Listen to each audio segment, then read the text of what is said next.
Why didn't we talk in the introduction about the feeling of stillness and loneliness? What does it feel like? Loneliness. What exactly is it?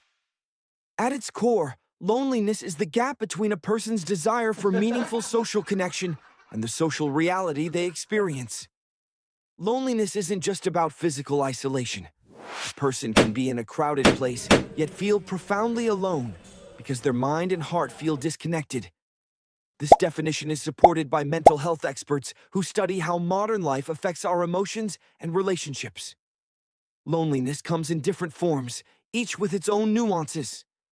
First, there's emotional loneliness. And it's not just about being romantically involved, my friend with the beautiful mind. It's the feeling of lacking deep emotional connection with someone who truly understands you, listens to you, and supports you.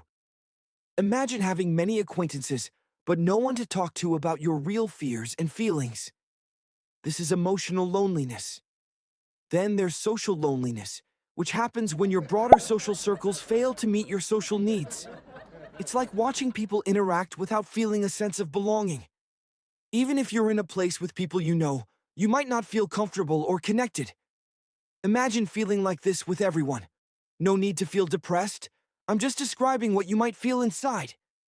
So, stay calm, don't insult yourself, and keep watching the video.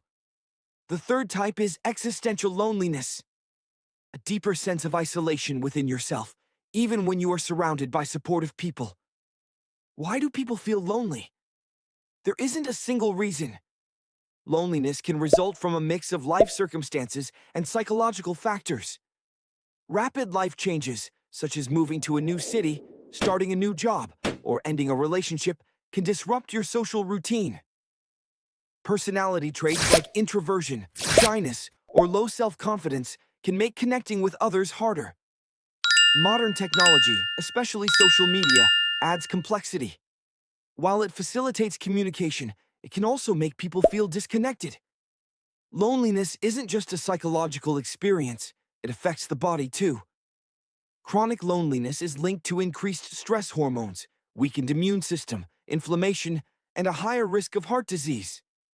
In severe cases, it has been associated with cognitive decline and conditions like dementia later in life.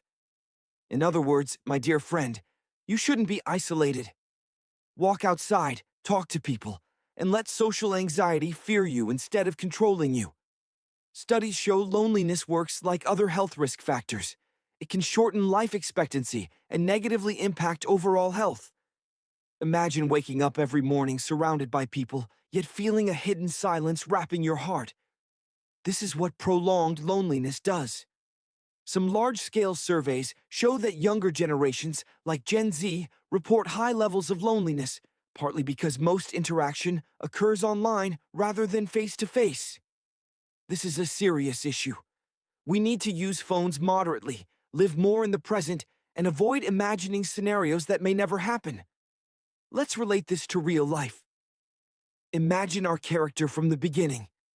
Walking alone every day, seeing groups of friends everywhere, in cafes, parks, and campus, but never feeling a sense of belonging. Sometimes they try to talk to someone, but feel embarrassed, or scroll social media for hours thinking, I'll talk to people later. But later never comes. Often, loneliness isn't caused by a lack of potential friends, but by feeling misunderstood. So, what can be done about loneliness?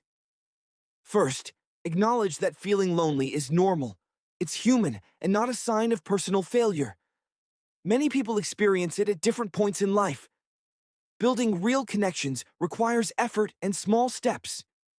Joining activities or hobbies that connect you with like-minded people, like MMA training or basketball, meeting someone you know for coffee instead of scrolling their profile, or even talking to a therapist or counselor if loneliness feels overwhelming and persistent.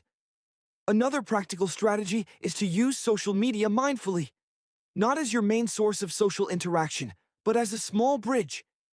Balance your digital world with real-life interactions. If your phone is always in your hand, you might be online but disconnected from reality, a feeling many people experience. The journey to overcome loneliness isn't always fast or easy, but it's simpler than you think. It starts with a decision. Talk, don't be shy.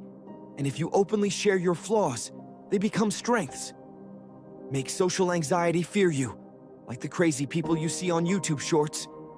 But remember, loneliness doesn't define your identity. What defines you is the effort you make to find people who appreciate, understand, and support you. One step towards someone else, even a simple greeting or kind word, helps you move past loneliness. Meet more people, and suddenly you'll see love and friendship. Many will seek your advice because you've become an expert on this topic. So, recommend this video to them. If you start feeling better, don't forget to check previous videos and subscribe to the channel. Take care, my friend.